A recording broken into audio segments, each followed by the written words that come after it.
Abigail Santos, and I'm a freshman at UGA. I was really hoping to get to come to the classroom to do this experiment with y'all, but due to coronavirus, I'm going to have to do a video instead. Y'all bear with me. Today I'm going to be making magnetic slime to show how magnetism works. Magnets are objects that produce a magnetic field that attracts metals such as iron, nickel, and cobalt. So here I have a plastic cup and a spoon. To test if they have iron, nickel, or cobalt, I'm going to put my magnet up to it. So when we put it against the cup, there's no attraction, as you can tell. But when you put it against the spoon, it picks it up like that. So therefore, the spoon must have iron, nickel, or cobalt in it. Since we're all stuck inside because of quarantine, I decided it would be fun to make some magnetic slime to show you guys how a magnet really works. So to start off, you have a small container of Elmer's glue. We're going to pour that in our bowl here. Now that I have all of my glue in the bowl, I want to make sure that you have asked your parents beforehand about doing this project. Glue is definitely not something that you want to get in your eyes or your mouth, so let's try to be safe while we're doing this. So the next ingredient that we're going to use for this slime is something called magical liquid. You can get this at Walmart. We're going to use 1/4 of a cup for this. This works as our activator for our slime. So I'm going to pour this into our glue and mix it up. This is actually very messy because you have to do it with your hands, so just make sure you're in the kitchen or close to a sink so you can wash your hands.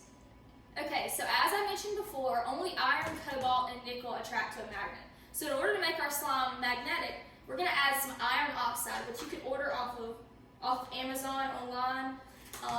We're going to put 2 tablespoons of iron oxide in our slime. So let me go ahead and do that. Since this takes a few minutes to mix in, I went ahead and made another batch of it earlier so I can try to make this video a little quicker, so let me go get that really fast. So here's the final product of our magnetic slime, but I wanted to backtrack and say that this iron oxide is very messy and is very hard to get off of your hands, as you can tell, so I would highly recommend using gloves when you're making this slime. Because of the iron oxide that I added to this slime, it gave this slime magnetic properties that would be able to attract to my magnet. So now I'm going to show how, although I'm not going to touch the slime with the magnet, it's going to attract just by getting close to it. So if you can watch closely, you can see that the closer I get the magnet to the slime, it's going to start inching out towards the magnet, as you see here. And that shows that the 2 magnetic fields are attracting towards each other without even touching. So I can go from this side. And you can see how the slime pulls out towards the magnet. So this is just a fun way where you can make slime, because who doesn't like to make slime?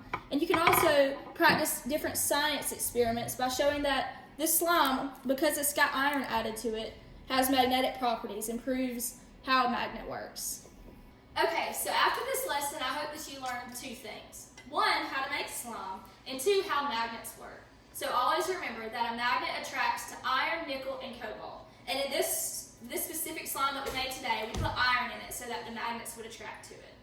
I hope you are all doing great in quarantine. I know it's not that fun, but making this slime can make it a lot more fun.